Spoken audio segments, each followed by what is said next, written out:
রমজান তো যাবে গাইস বাড়ি, রাত হয়ে গেছে।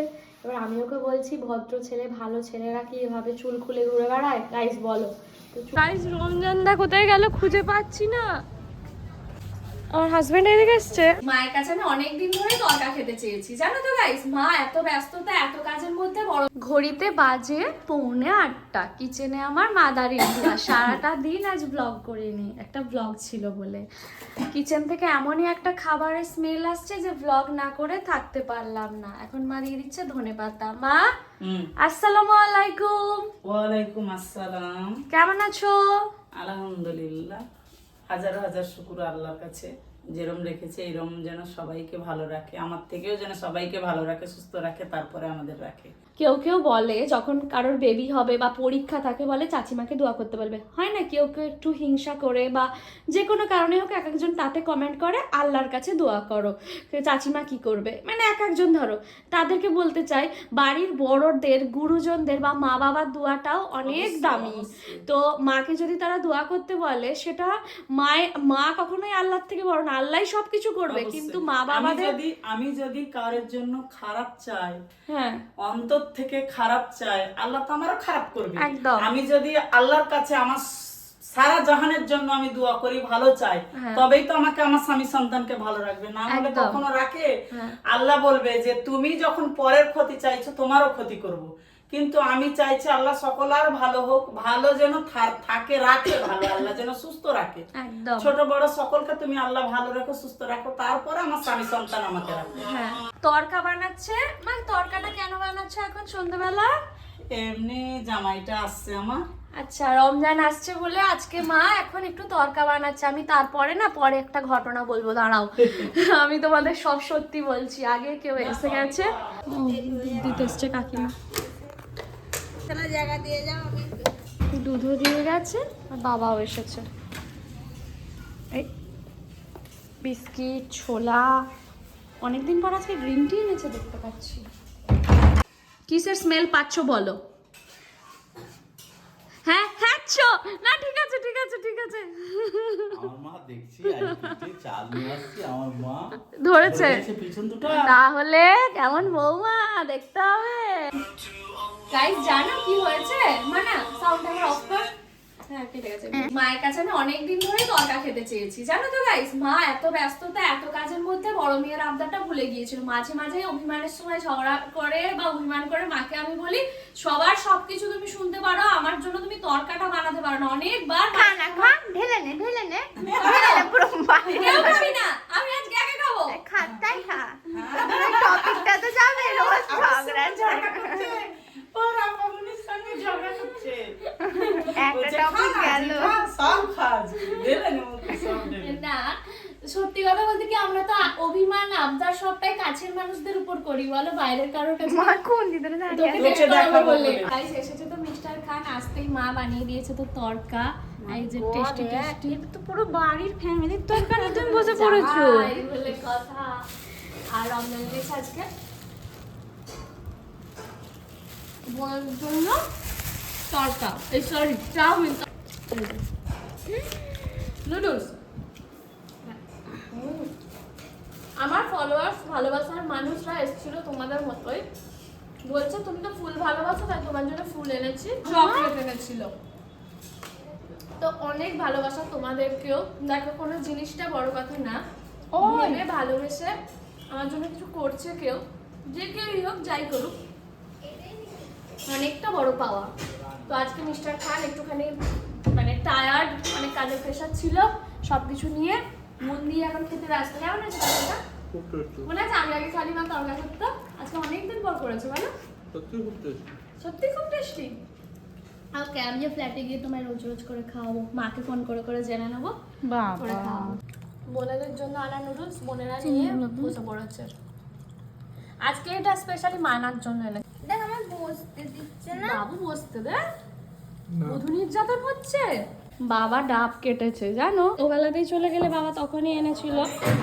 হ্যাঁ তাড়াতাড়ি করে আসছে, রমজান চলে গেল, ডাবটা এখন খাইয়ে তবে বাবার শান্তি। হ্যাঁ অফিস যেতে লেট হয়ে যাচ্ছিল বলে তুমি চলে গেলো, ওই জন্য বললো আমি খেয়েছি তুমি খাও। রমজান তো বাড়ি চলে যাচ্ছে গাইস, আমি বললাম যে তাহলে চলো আমায় একটুখানি বাইকে করে ঘুরিয়ে নামিয়ে দিয়ে তারপর যাবে। বেরোতে, ও বলছে তোমার না আজকে লম্বা লাগছে। আমি বলছি সত্যি? তারপর বলছে জামাটা তো লম্বা পড়েছে ওই জন্য। তোরও মানে হয় এত বড় অপমানের? দেরি আমরা অনেকটাই ঘুরে নিলাম, বাবাকে বলে এলাম, মাকে বলে এলাম যে একটুখানি যেতে আসতে রংপুর চলে যাচ্ছি, অনেকটাই চলে এলাম। আসলে গল্প করতে করতে তো, আর এই বাইক রাইডটা সত্যিই অনেক ভালো লাগে। যারা যারা করো না করো, খুব ভালো লাগবে। পরের সাথে সকালবেলা বিকালবেলা ফ্রি টাইমে একটু বেরিয়ে পড়বে, অনেক কথা হবে, ভালো লাগবে। হ্যাঁ, ফাঁকা রাস্তায় অবশ্যই, ভিড় রাস্তা হলে মাথা গরম হয়ে যাবে। হ্যাঁ, ফাঁকা বলেই দিকটা আরো আসে। মন বলেছিল পেন নিতে, তো একটা ব্ল্যাক একটা ব্লু নিয়ে নিলাম। রমজান দাঁড়িয়ে, রমজানের জন্য একটা জোয়ান, আমাদের জন্য একটা জোয়ান, আর 10 টাকা বেঁচেছিল বলে একটা ডিয়ারি মিল্ক নিয়ে নিয়েছি। গাইস, বোনের জন্য তো পেন এনেছি। বোন বলছে এত দামি পেন কেন আনলি, 3 টাকা দিয়ে রাফ ইউজের জন্য 3 টাকাওয়ালা আনতে পারতে। বলছি না, যে তাহলে এগুলো দিয়ে আমি পরীক্ষা দেবো। আমি বলছি না, আবার এনে দেবো, ভালো তুই এগুলোতে এখন লেখ। তাহলে রাতের পর আর ব্লগ কন্টিনিউ করিনি, জানো গাই, শরীরটা খুব একটা ভালো নেই। ছাদে আসতে দেখছি গাছে কি সুন্দর ফুল ফুটেছে, দেখো। ওই একটা একটা করে নষ্ট হয়ে গেছে, বয়স হয়ে গেছে, বয়স হলে যা হয়। আবার নতুন কিছু ফুটেছে, কুড়িও এসেছে, অনেক সুন্দর লাগে দেখতে, বলো। বাড়ির চারপাশে যখন গাছ থাকে বা গাছে ফুল ফল আসে, সত্যিই অনেক ভালো লাগে। আর একটা জিনিস তোমাদেরকে আমি দেখাই, তোমাদেরকে না দেখালে তো ভালো লাগে না। দেখো, গাছে মুকুল এসছে, খুবই কম মুকুল এসছে এবারে, জাস্ট অল্প। কেন বলো তো, গাছের ডালগুলো তো কাটা হয়েছিল যখন ছাদ ঢালাই হয় বা ছাদটা করা হয়। এই যে নতুন কিছু পেতে গেলে কিছু হারাতে হয়। বাবা তো গাছটা কাটতেই চাইছিল, আমি জোর জবরদস্তি গাছটা কাটতে দিইনি, না থাক। আর অল্প একটুখানি মুকুল এসেছে, এটুকুতেই শান্তি। দেখা যাক, যদি একটা দুটো আম হয় ভালোই হবে নিজেদের গাছে।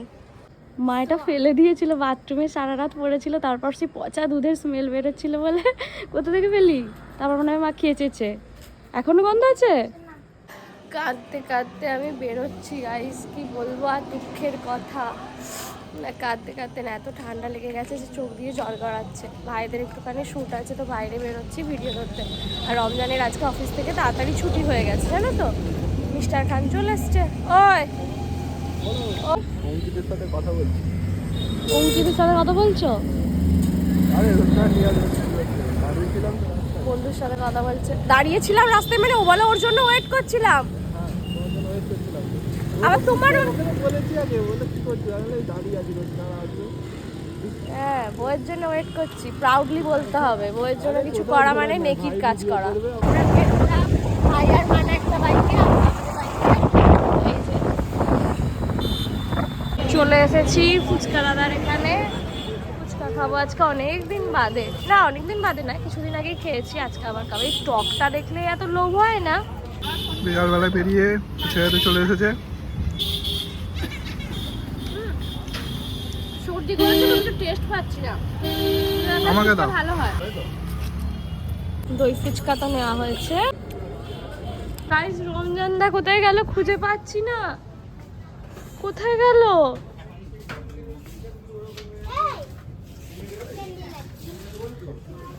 কোথায় গেলে গাইস? আমি তো রমজানকে খুঁজেই পাচ্ছি না, কোন দিকে গেল? হ্যাঁ, আমার হাজবেন্ড এদিকে এসছে, কোথায় গেল? নিচে চলে গেল? নিচে পুরো মানে হয় গাইস, আমি এদিকে ভিডিও করে দিচ্ছি, কখন ধরে খুঁজে যাচ্ছি। খুব ভালো। হ্যাঁ, মাখানা কি জিনিস? না ওসব খেতে হবে না। হ্যাঁ, তুমি আমাকে, তোমাকে খুঁজে পাচ্ছিলাম না বলে দুঃখে, তোমাকে খুঁজে পাচ্ছিলাম না বলে দুঃখে কান্নাকাটি করছিলাম। হ্যাঁ, রমজান আর মানা কি শুরু করেছে, ওদেরকে নাকি এখন খাওয়াতে হবে, ভাবো। হ্যাঁ, আমি তোমাদের দোয়া ভালোবাসা সাপোর্টে একটুখানি কিছু ইনকাম করি বলে আমার এইসব বলছে। হ্যাঁ বলো বলো তোমরা, এটা তো ঠিক না, বলো আমার খাওয়ানো কি উচিত? হ্যাঁ, হয়তো এটাই ভালো লাগে, এই জন্য ইনকাম করা। দেখা যাক কোথায় যাই। আমরা এখন রেল গেটের পাশ দিয়ে যাচ্ছি, জানি না কোথায় মিস্টার খান নিয়ে যাচ্ছে। যাচ্ছি এরকম নতুন নতুন জায়গা, ভালো লাগে। হ্যাঁ হ্যাঁ, এই রাস্তাটাতে লাইট আছে, ট্রেন যাচ্ছে পাশ দিয়ে। আগের দিনও আমরা এই জায়গাটা করে রেলগেট করে গিয়েছিল, আজকেও এই জায়গাটা করে এসেছি আর রেলগেট করে এসেছি। তাও ভালো, মালগাড়ি নয়। গোবরাই নামটা মানে আমার কাছে একটাই বিষয়, সেটা হচ্ছে আমার বন্ধু নাহিদ, জানো তো? এই গোবরা নামটা ওর থেকে শোনা আর ওর বাড়ি, খুব ব্যথা করে। তো এখানটা এসে ওর কথা মনে পড়ে যাচ্ছে। সবাই হাঁ করে ওয়েট করে আছে কখন এটা তুলবে, ক্যামেরা তুলছে না, ছাড়তে সবাই হু করে বেরিয়ে পড়েছে। তুমি নার্সারির সামনে এসে দাঁড় করালে কেন? মা বলেছিল আগের দিন রমজানকে যে বাবা ড্রাগন ফলের গাছ ফেলে আনবে, তো ও ঠিক এখানে নার্সারি দেখতে পেয়ে দাঁড়িয়ে পড়েছে, জানো? অনেক রকমের গাছপালা রয়েছে, আমি যদিও গাছের নাম তেমন জানি না, জানো তো? দেখতে ভালো লাগে, আর সব থেকে বেশি ভালো লাগে যখন গাছে ফুল বা ফল হয় নিজেদের বাড়ির গাছে, তখন অন্যরকমই সুন্দর লাগে। কোনটা পছন্দের গাছ কমেন্ট করে জানিও তো। এই দেখো ভাই নিয়ে গেছে না আগের দিনকে, এখান থেকেই বলছে ওই বেগুনিটাও নিয়ে গেছে, এটাও নিয়ে গেছে। বেশ ভালো করেছে, কিন্তু এইদিকে গাঁদাগুলো রয়েছে। আচ্ছা, সব তো বিক্রি হয় না, তাহলে যেগুলো রয়ে যায় সেগুলো কি নষ্ট হয়ে যায়? যেমন ওখানে একটা গাছ নষ্ট হয়ে গেছে দেখো, কারণ সবসময় যে সবগুলো বিক্রি হবে এরকমটা তো নয়। পেলে ড্রাগন বলেছে আছে, দাঁড়া দিই। অনেক জবা গাছ রয়েছে। এটা তুমি নিতে পারো। তোমার ইনার দেখা যাচ্ছে। তোমার শাশুড়ি মা বলেছে বলে এইটাকে না ওই ওই তিনটে গাছ। দুটোতে বসাবো। মা কত কিছু ডিনারে বানিয়ে দেয়, চটপট রান্না বান্না করে কমপ্লিট করে দেয়। রমজান তো যাবে গাইস বাড়ি, রাত হয়ে গেছে। এবার আমি ওকে বলছি ভদ্র ছেলে ভালো ছেলেরা কি এভাবে চুল খুলে ঘুরে বেড়ায় গাইস বলো, তো চুলটা বেঁধে দিতে হবে। এই জন্য এখন আমি চুলটা সুন্দর করে বেঁধে দেবো। দেখো তো কেমন লাগছে তোমাদের জামাইকে, না জামাই, আজকে জামাই হয়ে গেছে, মেয়ে হয়ে গেছে। এই ছোটবেলায় আমরা চুল বেঁধে এরকম এরকম করে এটা ঝাউ গাছের মতো করতাম, তাই না? তুমি কোনোদিনও বেঁধেছো? আমি কেন বাঁধবো? ও দারুণ লাগছে কিন্তু। এভাবেই বাড়ি যাও, এই চুলটা বেঁধেই বাড়ি যাও। ও বলছে তাহলে দুদিকে বেঁধে দাও, হেলমেট পরতে সুবিধা হবে। এটা কিন্তু পড়ে যাবে, বাড়ি গিয়ে হেলমেট খুলবে তখন খুলবে, ঠিক আছে? তাকাও, কি দারুণ দেখতে লাগছে। তো চলো আজকের ব্লগটাও এখানে এন্ড করে দিই। হ্যাঁ, ভালো লাগলে লাইক কমেন্ট শেয়ার করবে। কাল থেকে চলছে ব্লগটা। ছুটিটাকে নাড়িয়ে দিস, নড়ছে না কেন ছুটি? এই তো মাথায় ছুটি আছে, ছুটি সমেত হেলমেট, মাথা মোটা, হেলমেট ঢুকছে না জোরে। এই হেলমেট টাইটে হয়। এটা তো হলো, এই তো হয়েছে, ঠিক আছে? আমাদের ফ্ল্যাটে গেলে এরকম ফানি ফানি অনেক ভিডিও দেখতে হবে তো সবাই, হ্যাঁ দেখতে পাবে তো একদম। ঠিক আছে? অসুবিধা হচ্ছে কিছু? হচ্ছে না তো? তাহলে এইভাবে আজকে বাড়ি যাবে। ওকে, চলো টাটা।